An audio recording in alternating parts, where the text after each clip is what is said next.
investigating the interactive effects of nutrient and training on skeletal muscle adaptation in trained humans. VKN has vast experience working with the elite athletes in the area of performance diagnosis and exercise training prescription. He started as a conditioning specialist in National Institute of Sports, Malaysia, before being appointed as a physiologist and performance lead, helping elite Malaysian athletes to prepare for many major games and events. He was later appointed as the Director of Research and Innovation in 2011 and he was given the task to empower research and innovation in order to bridge the gap between science and practice. This was followed by the appointment as the Deputy CEO in 2013, and it was during this time that VKN and his team initiated performance solution culture into scientific support. VKN's current research focus includes optimizing exercise and nutrition to improve health, metabolic fitness, and human performance, with an aim to provide practical solutions to different cohort of population. Some of his work were published in reputable journals such as Journal of Applied Physiology, Medicine and Science in Sports and Exercise, Experimental Physiology, Applied Physiology, Nutrition and Metabolism, and Journal of Sports Rehabilitation. His favorite pastime is playing badminton and basketball, and he is eagerly waiting for the COVID-19 to be over so that he can fully enjoy sports again. To all our participants, in a short while, we are about to start the first session of this education series. We'll be running a live Q&A at the end of the presentation. So we have enabled our chat and question answer feature. It's on the bottom side of your screen. So if you have any questions, just pop them in there. And if you miss anything, don't worry, we'll be sending around the on-demand recording in YouTube. Over to Dr. Yovikian for his presentation. Thank you very much, Dr. Sajio, for the kind introduction. To set the record straight, all the successes that I've enjoyed at the National Sports Institute of Malaysia was actually helped a lot by Dr. Sajio. With that, I would like to express my gratitude. Please allow me some time to share my screen at the moment for the presentation slides.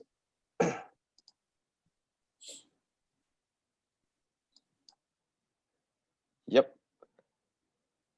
Good morning, or should I say good afternoon, ladies and gentlemen, fellow colleagues and friends. Thank you very much for the kind invitation. And it is indeed a great honor for me to be invited to share some of my research today. And before I start, I would like to apologize for the slight change in the title of my presentation today, as opposed to what I sent earlier. I'll be talking just about return to sport rehabilitation and not rehabilitation in general, because I thought this is more related to coaches, something that you have to know when you have athletes injured and you want them to return to sport. So the question is, are we doing enough in regards to rehabilitation and return to sport rehabilitation?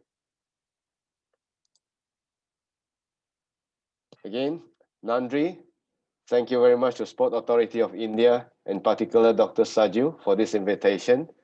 I think this is the first time I'm presenting to Indian coaches, so I truly appreciate this opportunity. And before I start, I would like to make a disclaimer. I'm not a medical practitioner, even though I talk about rehab. I'm actually an exercise scientist focusing on helping athletes to become higher, faster, and stronger. And in that regards, I'm actually an exercise physiologist working in the area of metabolism. And in particular, I'm interested in how to use exercise and nutrition to improve health and human performance. So what I'm doing today is actually to present some data from our previous research and see how it can be applied by coaches around the region. What's on menu today? We're going to talk a little bit about anterior cruciate ligament. So what is ACL? And to look at some of the facts and figures about ACL injury and return to sports. We'll also look at sports rehab for ACL and what are the possible missing elements. And then we'd like to introduce something we call unexpected disturbance program. It's a rehab program we developed at the Institute as a possible solution. And we'll talk about UDP, whether it can be used during in-season when the athletes are not injured. And does it work? And to conclude this presentation, I'll also talk about return to sport testing. So when these athletes are injured, when they're going back to sports, how should we test them to see whether they are ready or not? So first of all, ACL. This ACL is actually a key ligament that help to stabilize our knee joint. It connects our shin bone and the thigh bone, and it's very commonly torn during sports that involve sudden sports and changes in direction. When the foot is planted and you twist, that's when you heard the pop sound and you rupture the ligament. So such as sports like basketball, soccer, volleyball, football, and so on. So as you can see from the figure here, this is the ACL, the arrow that I'm pointing to. This is the ligament that prevents the knee from going in front or twisting around. So this is ACL. So why do we talk about ACL? I think this gentleman need no introduction. You probably know him better than I do. So Mr. Pujara has been the backbone of the Indian national team in test matches. So what I'm talking about him is actually he ruptured his both the ACL in both his knees, one in 2009 and one in 2011. So his flourishing career as the mainstay of Indian middle order came to an abrupt halt, and it took him almost 2 years to back to the perch. That means it took him about 2 years to go back to his peak again after his injury. So that's what's special about this ACL injury. So I think India badminton is quite big in India too. So you have PV Sindhu, and so I'm sure you know people like Carolina Marin. So Carolina Marin ruptured her ligament, ACL ligament, probably about a year or two ago, about a year ago. And she is actually quite a lucky one because she can come back strongly after 9 months and win a tournament after that. But when we look at other players like this is Li Ray. She's ex-world number 1, I believe. And after she ruptured her ligament, it was so difficult for her to get back to her form. And eventually she has to retire from the game. And this is Klay Thompson, my favorite player. He torn his ligament last season. He's coming back this season, so I'm not sure how he's going to feature, whether he'll be good or bad. But this player, Derrick Rose, was one of the best player in the NBA a few years ago before he ruptured his ligament. Now he's still a good player, but I don't think he's in the same category as he used to be before. So this ACL is actually quite a difficult or nasty injury to deal with, and main thing is it costs a lot of time staying away from sports, reduce a lot in terms of playing time. Normally, it'll take about 8 to 9 months before a player can get back to sports. And in that regards, that means a lot of commercial or monetary implication being reduced as well. The opportunity, the athletes won't be paid as much. They can't commercial the whole thing. So a lot at stake if you had ACL injury. And to paint a picture clearer for you, let's look at some of the numbers related to ACL injury and return to sports. So Dr. Therese Chmielewski from University of Minnesota performed this study quite some time ago, actually.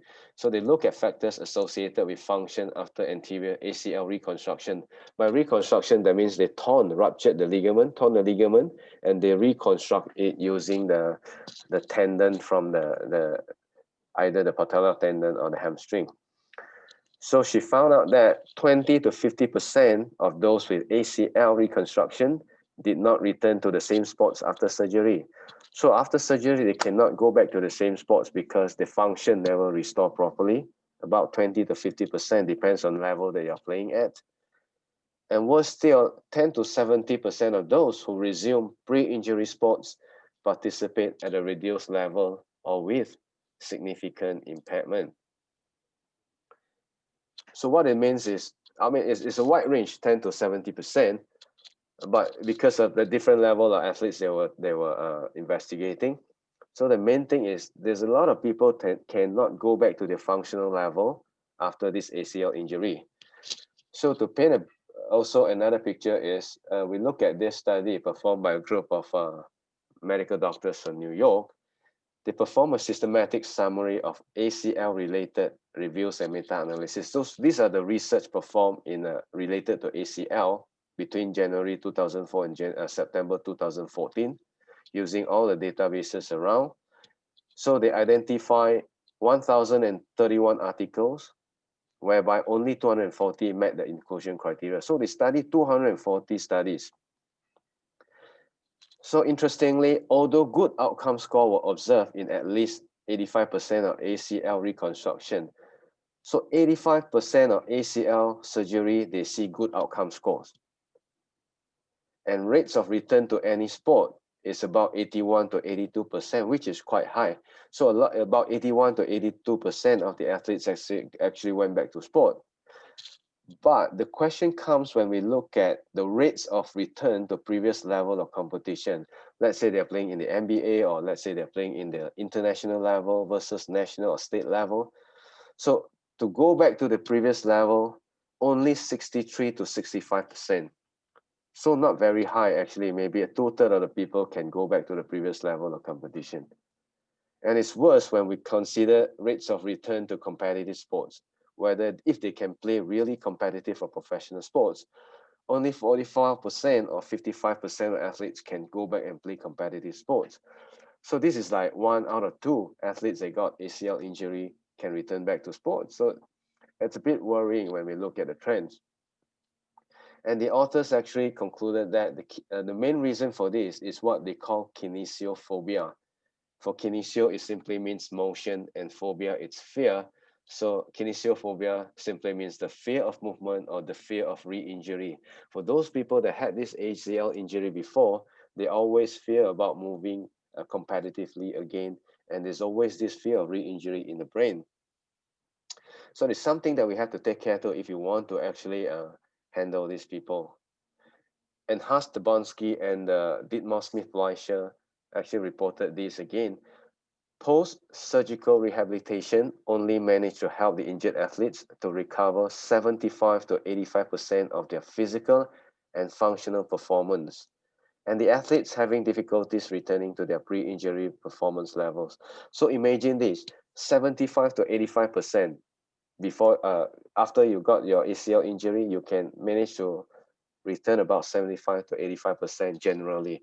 So if you notice, if you remember football, maybe a player called Radamel Falcao, he used to be very lethal, one of the best strikers in the world.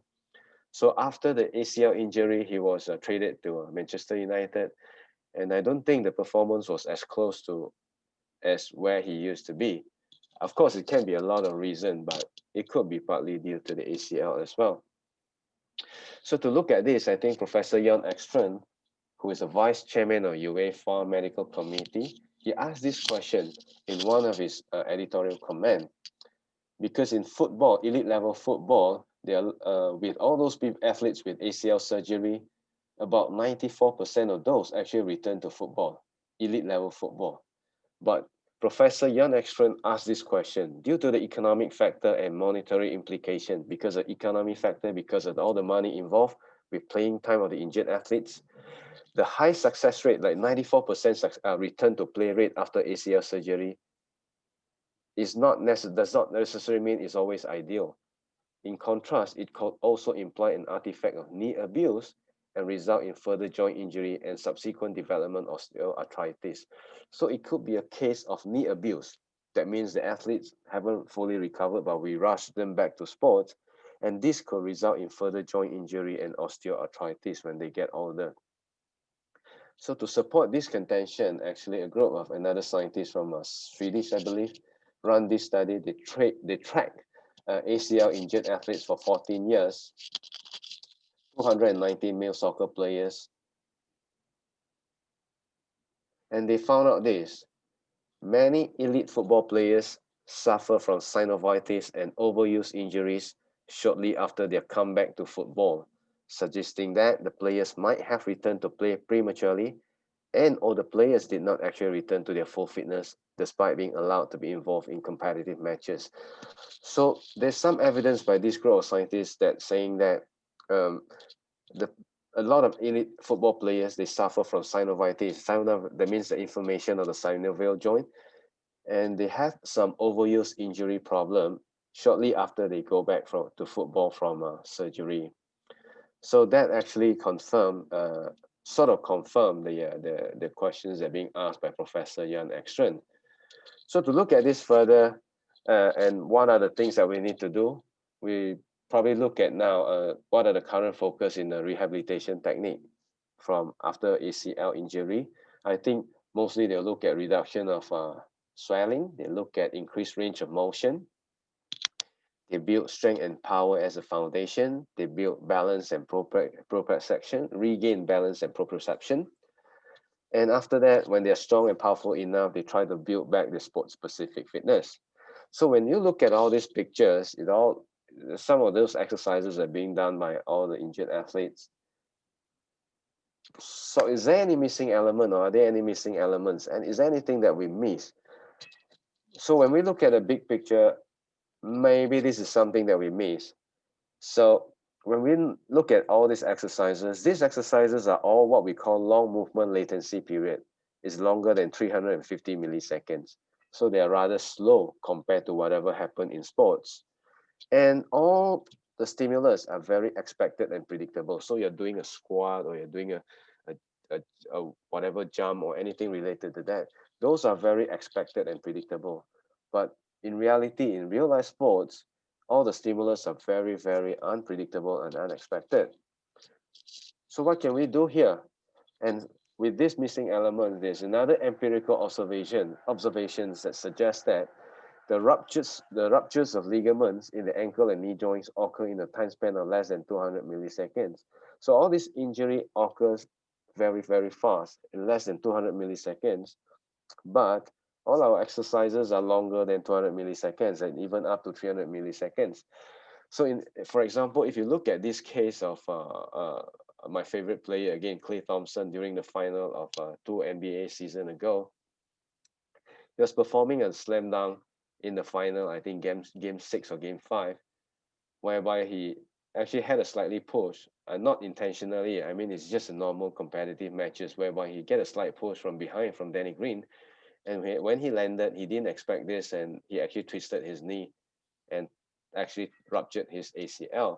So all this thing actually happened in less than 200 milliseconds. So with all our exercises, can we actually protect the athlete from this, or from after injury, with all the training, can we actually prepare them well to prevent them from another injury?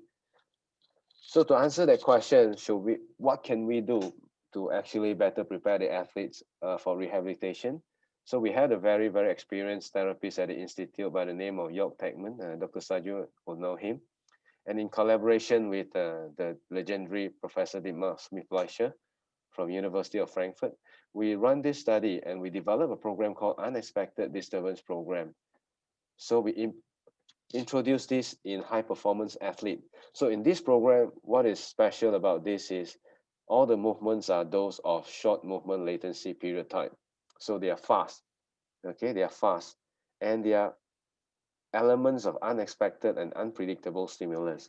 So it's not at all everything is unexpected, but they do have a bit of elements of unexpected and unpredictability. So what we did was we recruited about 24 ACL injured elite subjects. They went through their normal physiotherapy phase, mobility, stability, build their strength, and then sport specific phase.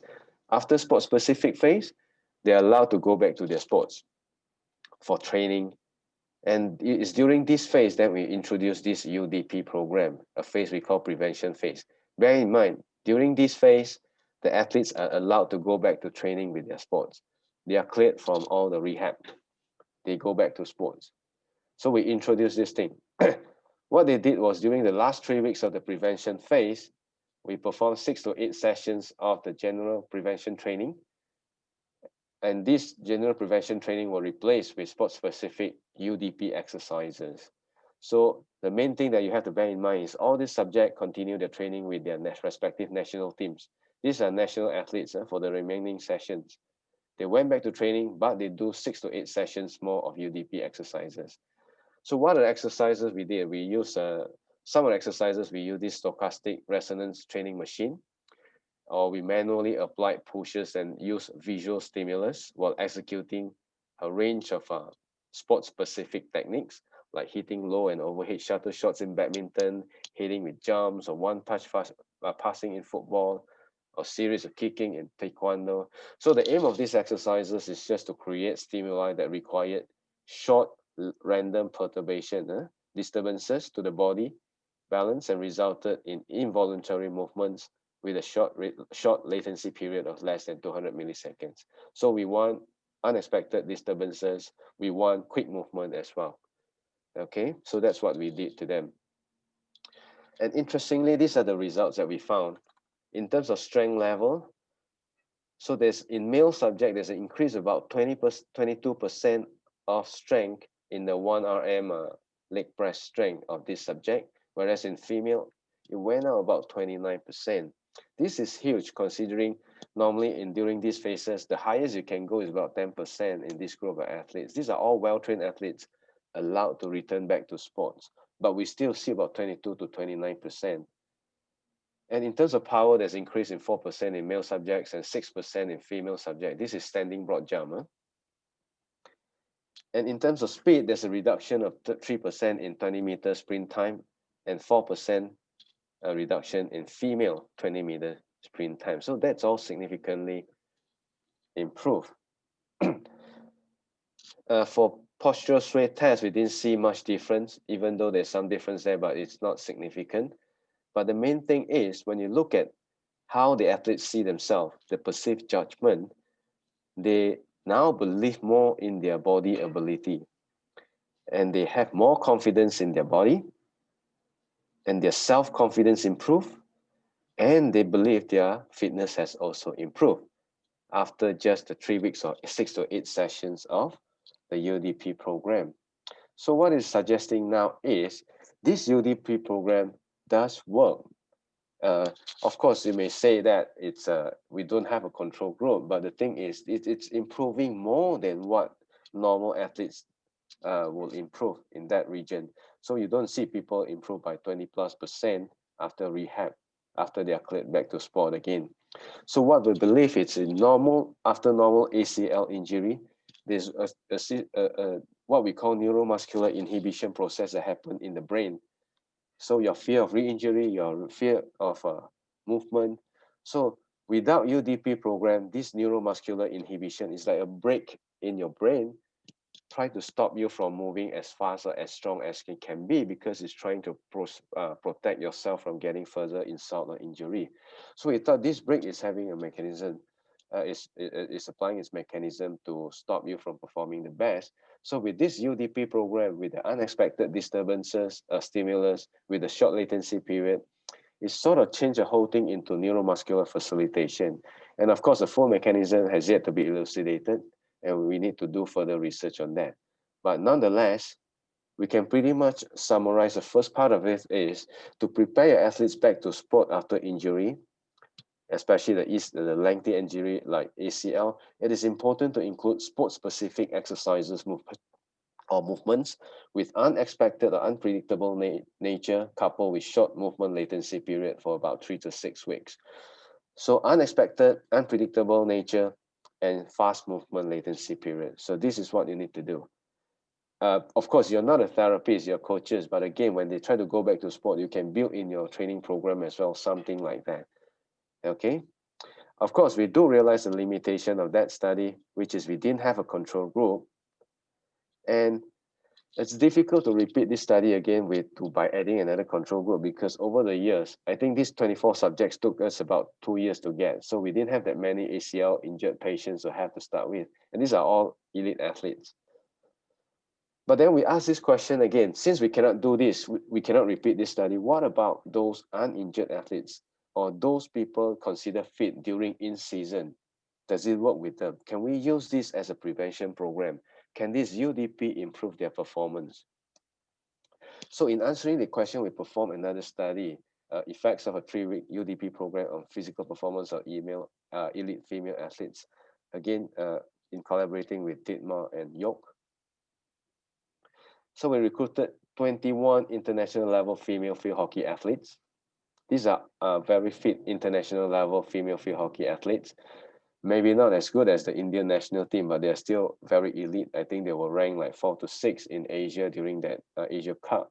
This is during pre-season, pre-competition, whereby they were preparing hard for a major competition.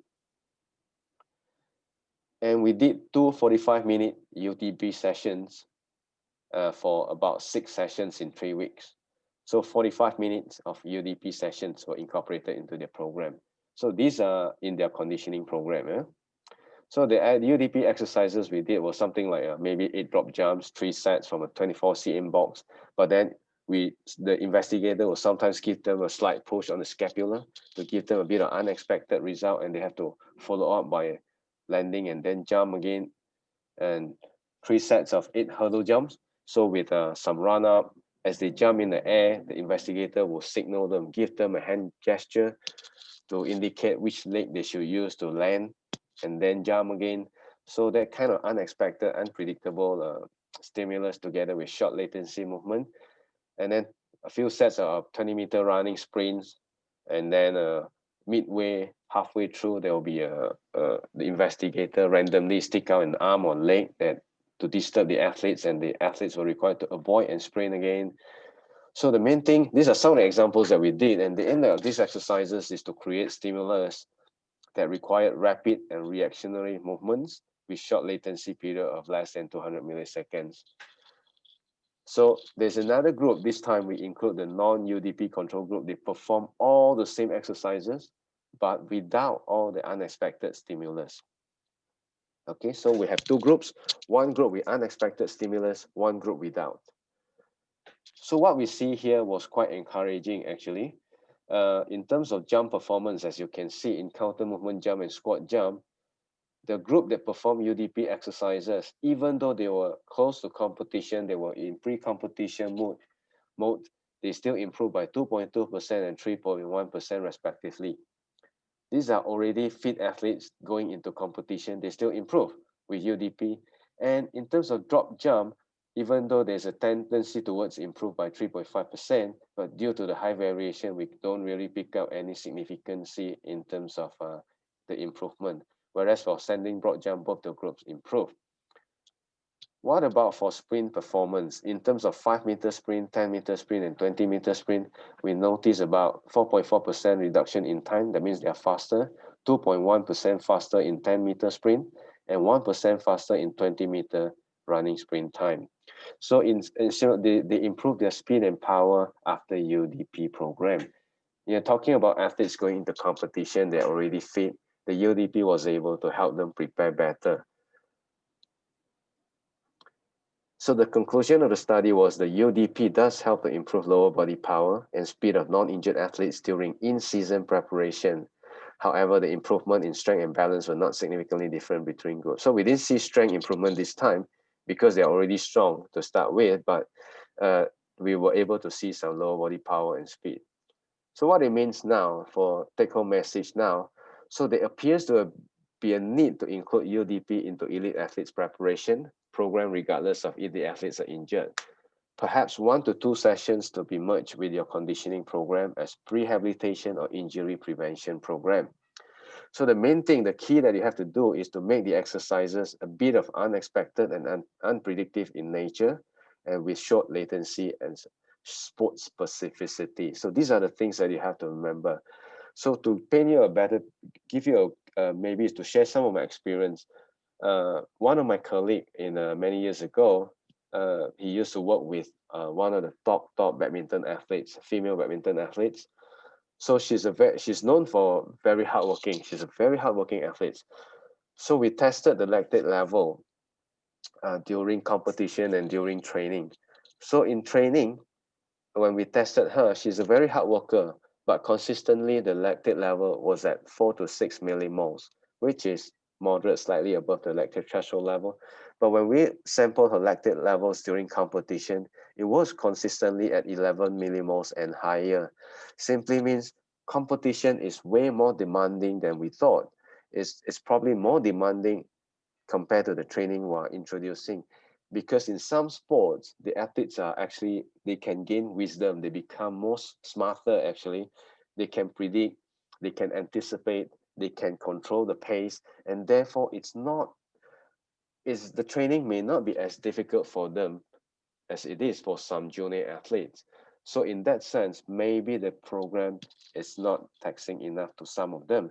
So in order to help them to prevent injury, balance, and things like that, we may have to start to use UDP. So how we use this program? So I always like to do this, go back to basics actually, to look at some of the things that we've been doing, our forefathers, or being in some of our tradition. So when I look at this picture, is this a good athlete? I think you agree with me, this is a very good athlete. He can perform single leg hopping with such high jump and with good body control, very powerful. I think this is good exercise. I'm not saying this is not good. It's building a lot of power in your leg, a lot of stretch, shortening cycle, bounding ability. But is our sports mainly about this?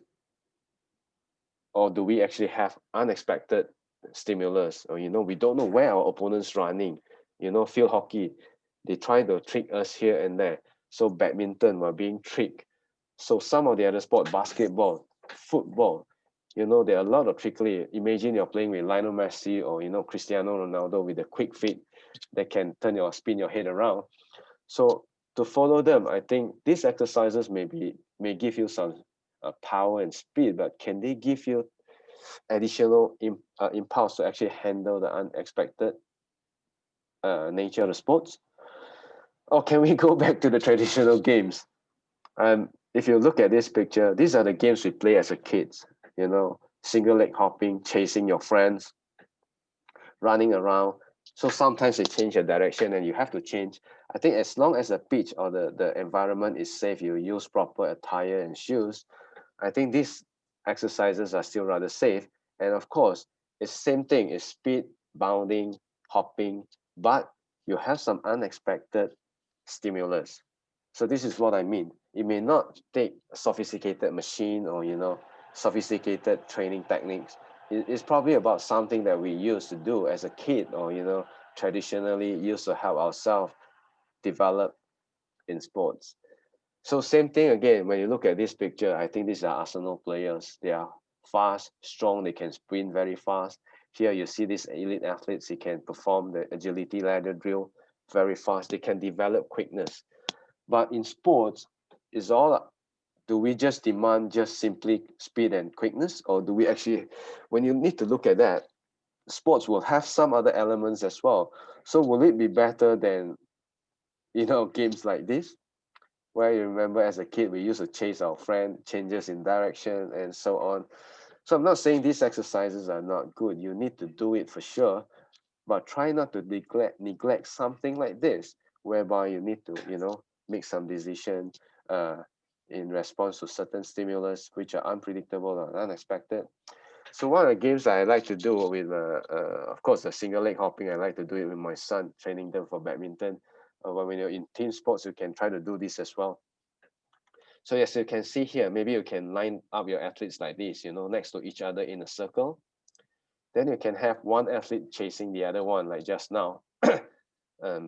And then these athletes can actually run around all these athletes to improve the difficulties for these athletes to chase and being blocked by these athletes. So as you can, they run.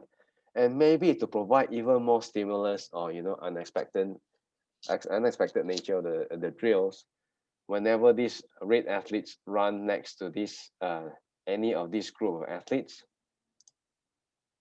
he can stand still without being caught, being tagged, and these athletes have to start run and being chased by the green athletes.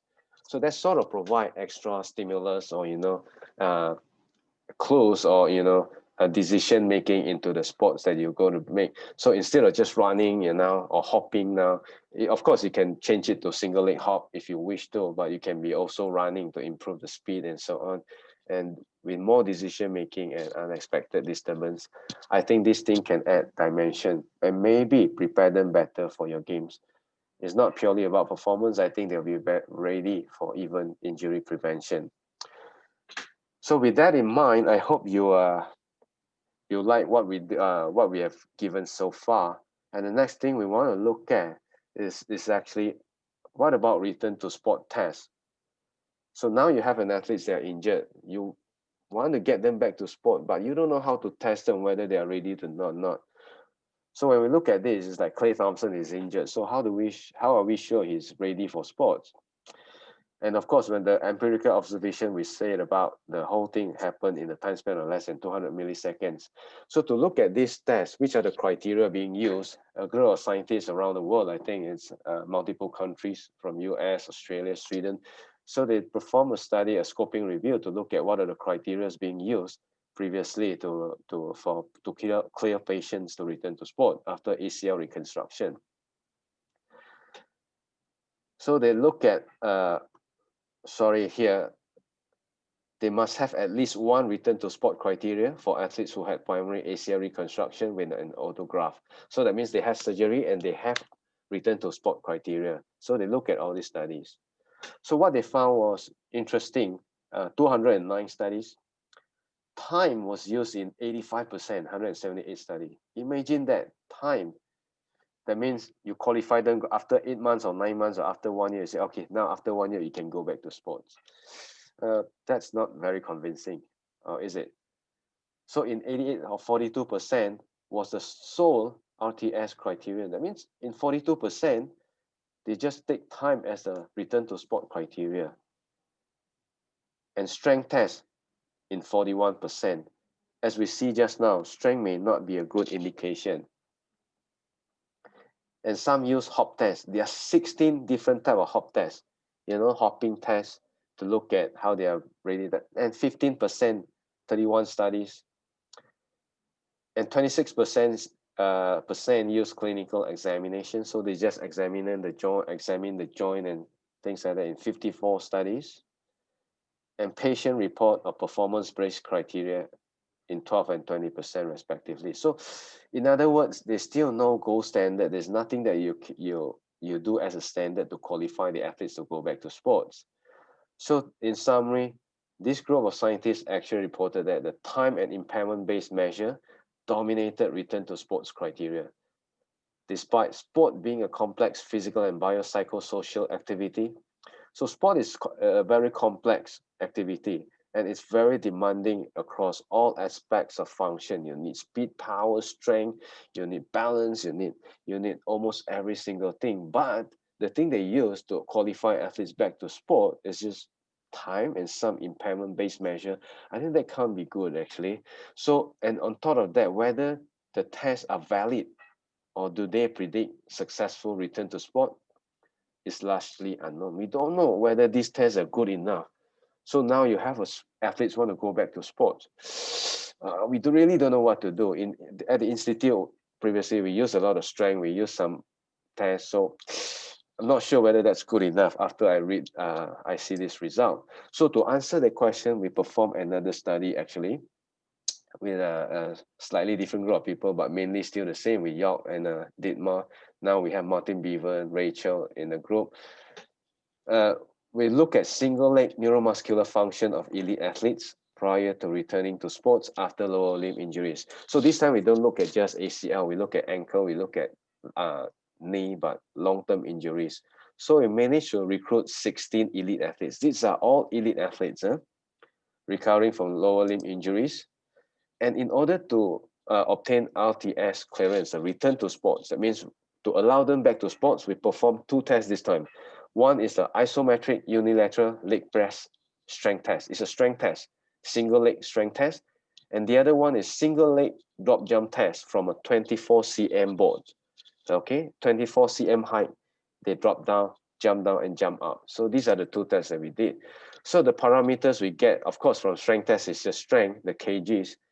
And from jump test, we take jump height, the contact time, how fast they jump, that means, and the reactive strength index calculated from the ratio of jump height to contact time. So we look at the index, how high you can jump as opposed to how much time you use to jump. So this is the picture of how we did it. So the athletes will drop from this height, land on one leg, and immediately jump up as fast and as high as possible, and then drop back down on one leg. And we make sure hands on hip and make sure the jump, the center of gravity displacement is in straight line. So on top of that, this time we include another 34 non-injured elite athletes as control. So they went through identical testing throughout the same time period. And the percentage of differences in isometric strength and the jump test variables between injured and non-injured leg were compared with the control group. So now what we did is we don't use single leg performance, but we test both the legs. The injured leg was compared to the non-injured leg, okay? And then compared to control group as well. So this is what we got as a result. So first of all, I'd like you to pay attention to this, the isometric strength differences. That means this is the experimental group, the experimental group, this is a control group. So in control group, normal people, non-injured people, the left and right strength level is at this level, which is normal, about 6+%. But in the group of experimental injured patient, the injured leg and non-injured athletes is about 8%, slightly more than 8%. That's still acceptable. So they are not significantly different. So in terms of strength, where we normally use to qualify athletes back to sport, these are not different. In terms of contact time, how fast they jump, contact with the land, again, is not different. They jump equally fast, okay? Because we ask them to jump fast. But when we look at the jump height difference between left and right, or injured and non-injured leg, a normal athlete is about 10% difference, single leg, which is still acceptable.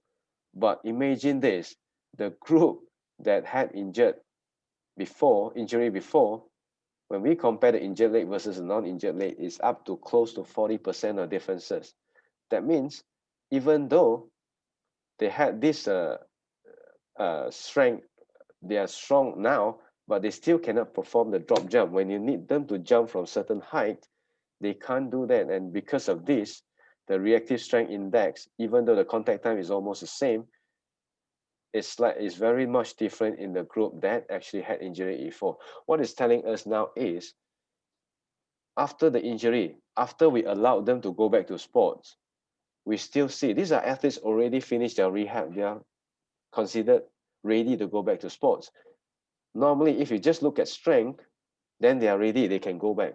But now when we look at the reactive ability, that means to jump from certain height and then jump back up, they are not ready yet. This I can tell you myself because I'm actually an ACL patient myself. I torn my ACL about 25 years ago, playing basketball. I used to be a state basketballer. Up until today, landing is still a big issue for me. If I go back and play basketball, I still have to think twice how I should land when I perform a layup. So even when I try to cross the bridge or step across some, land from some height, I don't think I can do it well actually. So this sums up the neuromuscular. There's still some impairment in terms of neuromuscular control, or at least some break in the brain that needs to be fixed. Okay, so now this study actually, what we found was the similar isometric strength results indicate that both groups had minimal left and right strength imbalances, which is considered acceptable in current RTS testing. So if we go according to the gold standard now, the return to sport testing, by just looking at strength, we would have let the athletes go back to sport, which is not good. But the observed differences in reactive strength index and jump height differences could be an indication that there could be inhibition of the stress shortening cycle despite strength being restored. So this is a dangerous one. So we thought they are because they are strong, they are good enough. But in reality, they are not, because they still the sensory motor function, they still don't know how to control themselves well from landing. Whether it's not good or they're afraid is another story. The fact of the matter is they're still not good enough. So what I would like to propose is to use a 24 cm single leg hop drop jump test as a sensitive qualifying return to sport assessment for elite athletes with lower limb injuries. I think this test is sensitive enough. So if you don't know what to do when you try to qualify your athletes back, you can look at their strength, but at the same time also look at their drop jump performance. You can look at the height. If you have the budget, or maybe it's not as expensive, because you can just use a contact mat. You can get contact time and the jump height at the same time. So sometimes some athletes can jump as high, but they need more time actually to do the stretch shortening cycle activity. So the majority of elite sports require explosive movements. Therefore, strength or balance tests in isolation may not give sufficient information regarding the ability of an athlete to return to sport, as they do not assess explosive dynamic components. So now, not just explosive, you need to look at reactive ability, whether they can handle the drop itself. So a 24 cm single drop leg jump. So take home message is the same. We propose a 24 cm single leg drop jump test as a sensitive qualifying return to sport assessment. And with that, I would like to conclude today's presentation with some take home messages. First is for return to sport rehabilitation program, try to include exercises or movements with unexpected, unpredicted stimulus and short movement latency exercises. Okay, these are and then add sport specificity to the equation if you can. This is the stage where you are going back to sport. So after you're allowed to go back to training, you still do this at this rehabilitation program. Try to perform both single and double-legged exercise, especially when your sports involve single-legged exercise. And even if your athletes are not injured, you should add UDP into your program. I don't mean some of the things that we do in a rehab gym, but some of the exercises that we discussed just now, some traditional exercises, single leg hopping, catching your friends, or double leg chasing your friends with certain difficulties or with some decision making to make it more unexpected. I think this thing will bring certain dimension, extra dimension to the game and prepare them better in terms of performance and in particular injury prevention. And if you're trying to qualify your athletes back to sports, it's good for you to include a single leg drop jump test from a 24 cm. We haven't tested for female because we test both male and female actually.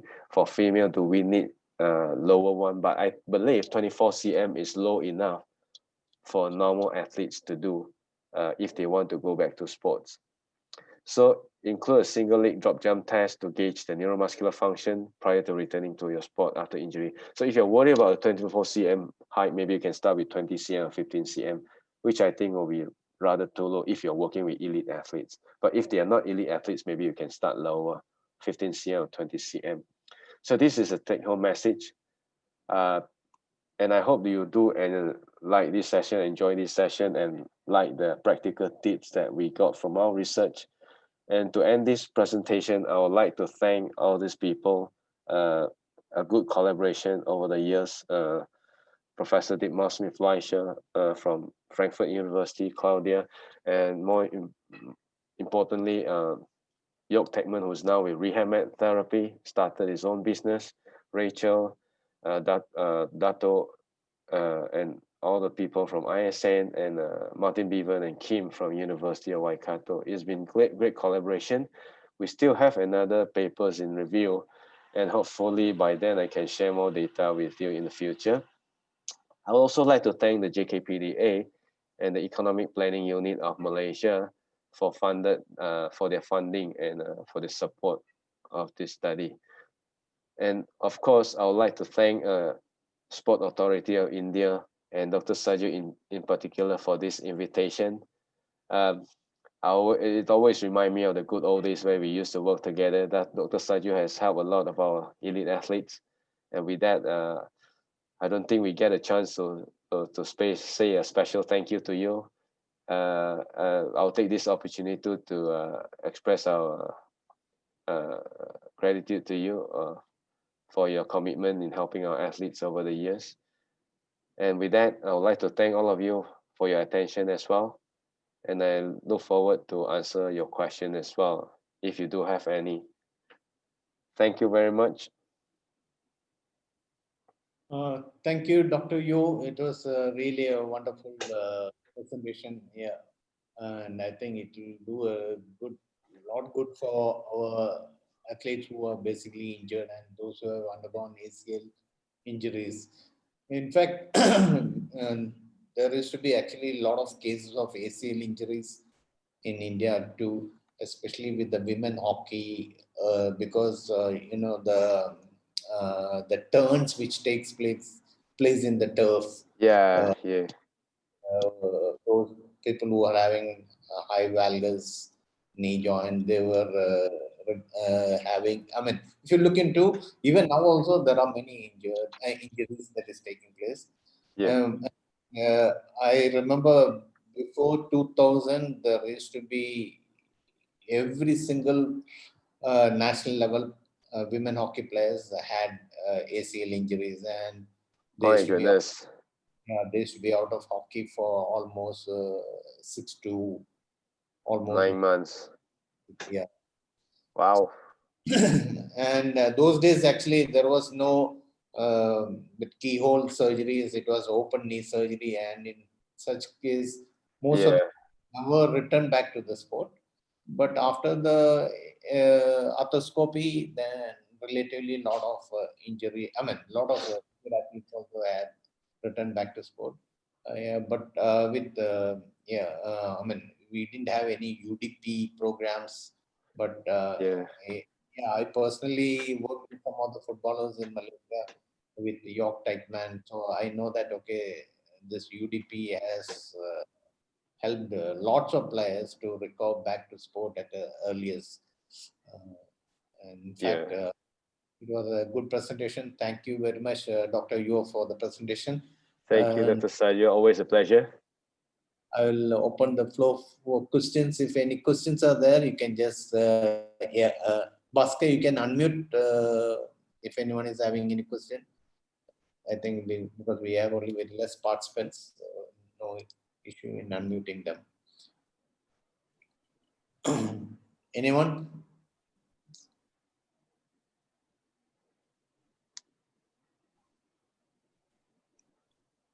I'm not sure if you agree with me, Dr. Sadio. I think even in some of the traditional sports like kabaddi, it should provide some sort of stimulus as well, I believe. Yeah, yeah. Yeah, And see, one other thing in kabaddi is that okay, uh, they are facing the opponent, so usually they are seeing the opponent.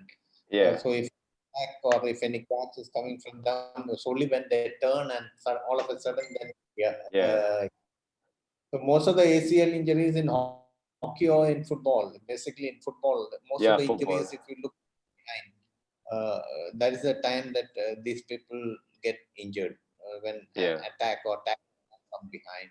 Even if you see that the basketball one in yeah, football, probably most of the attacks are from behind, tackles or anything which is coming from behind, which you cannot see. So when a visual cue is there, probably the athletes are more in a position to save them from this distress situation. We yeah, have Dr. Sarla with us. She is the dean of our national sports, that is National Institute of Sports Center in Patiala. Yeah, I think if Dr. Sarla, could you just highlight anything?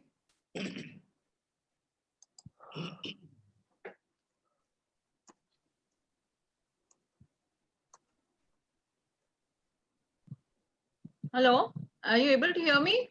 Yeah, yeah, yes, yeah. yes. Good afternoon, doctor. Though I joined your session a little late, it was interesting and it is a thing of quite concern. Thank you, And Dr. Sarala.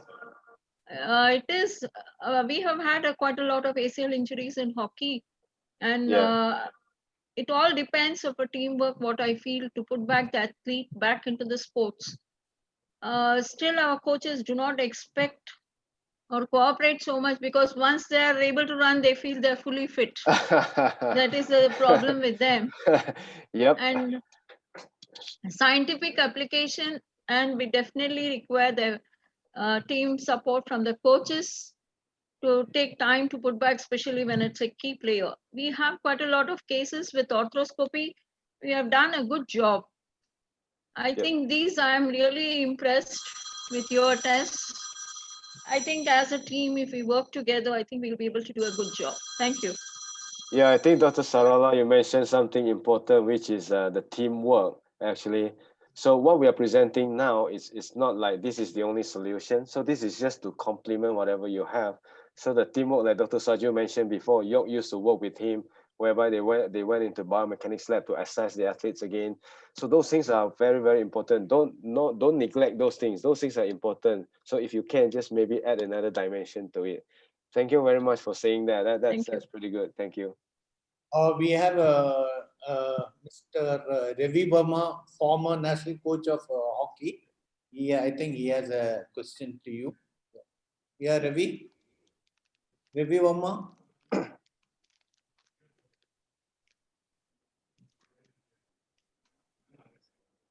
Hello. Hi, coach. Good afternoon, everyone. Good Doctor. afternoon. Doctor, I have a special question. It is after the injury, when we start sports-related exercises. Yeah. Doctor already told that you should include sports-related exercises. Yeah. What type of exercises is better? Sports-related means how much percentage, load percentage. Okay. Yeah. Well, it depends on the phases. Like as I mentioned just now, they have 5 different phases. So the first 4 are in charge by the physiotherapy. So when they graduate, the athletes go back to sports for start training. So that's when you do all this prevention program. So we did like 3 to 6 weeks, 6 weeks actually.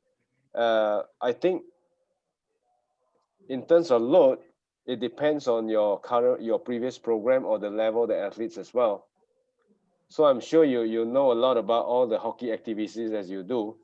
So you slowly introduce them back to all the skill and all the different dimension of the game.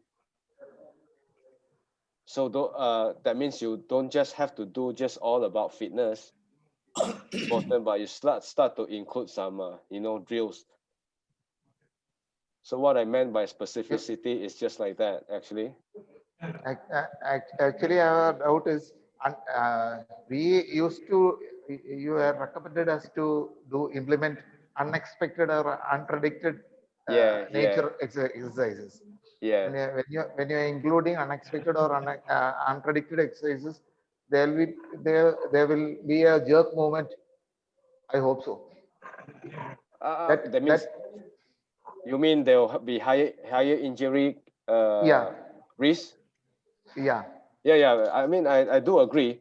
It depends on your stimulus that you want to put. You have to go gradually. It doesn't mean you straight away go to like one-on-one and those sort of thing. It's just additional of activities.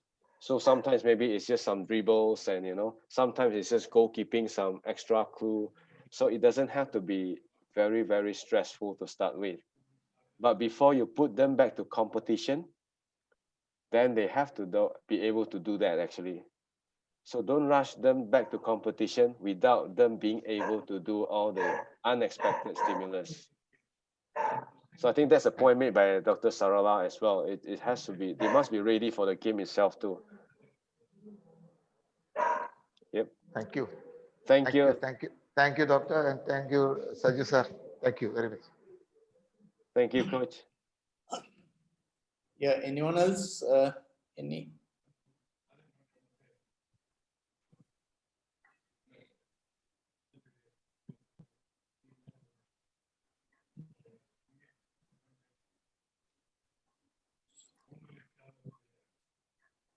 Vinesh, Nag, any questions from your side regarding training?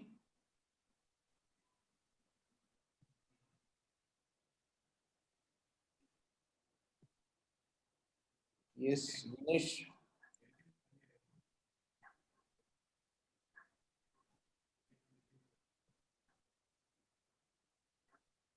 Yeah, Vinesh, speak on. Yeah. Hello, sir. Yeah, we can Hi, hear you. Vinesh. Yeah. Hello, sir. No specific as such. I like the presentation really, but just one question from my side. It's a little probably a little off topic, but incorporating methodologies like the vestibular system and proprioceptive system right from the beginning of the program probably is a good protocol to be followed even for strength and conditioning specialists to avoid these injury risks. Sorry, your question again? So incorporating like protocols like the vestibular training and proprioceptive training, which is Okay, associated yeah. with. So is it a good protocol to be followed right from the beginning for even SNCs and strength and conditioning coaches to be incorporated right from the beginning?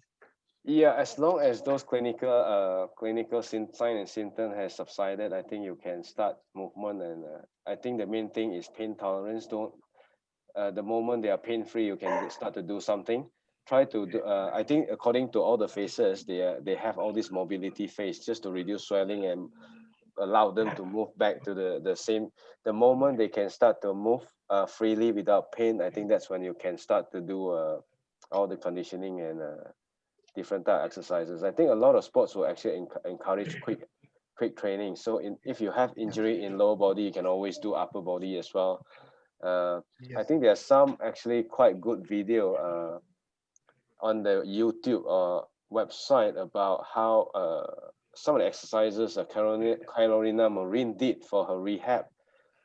So while she was having some injury, they arranged the exercises in such a way that they protect the knee well, put it on the chair while she was sitting on the chair, but she can actually still do some stroke in terms of lifting and driving the shuttlecocks. The same with Victor Axelsen. I think there's recent video about how he rested the ankle on a chair while he was playing some badminton skills training. So those are the things that you can do, but you have to do it cautiously, obviously, and protect the joint accordingly. Of course, you have to, I mean, the physio will always trying to protect the athletes. The conditioning coach will always try to train them fast. You gotta achieve a balance there, actually. The main thing is still to protect the joint. Yes, sir. Okay. Yes, thank you. Okay.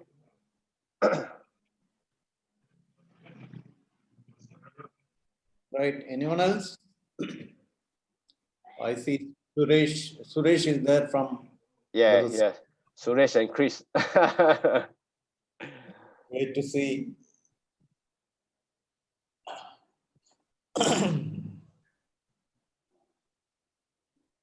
All right, I think no more questions. Dr. Yu, thank you very much once again for your. Pleasure. Yeah, it was nice that you have accepted our offer to be one of our first presenter. Actually, see, Thank you very much. Thank you very much. It's an honor. Actually, in fact, we, the biomechanics department started the CS. Okay. Malaysia. Actually, Rohan and myself, we started initially. It was in that old, hostel. We started. Yeah. I remember that. Because with karate, we started first, and then gradually. So I felt that okay, the first person should be from where one of my old acquaintance from Malaysia. So that's why I call you upon. And in fact, it was really good. Thank you very much, Dr. Yo, once again. Thanks, Dr. Sajio, for the invitation. It's always a pleasure. And great to see you doing well again. So, All right. Then we end up the session. Yeah, thanks to all the participants. Yeah. Thank you very much. All the best. Thank you. Thank you. Hola.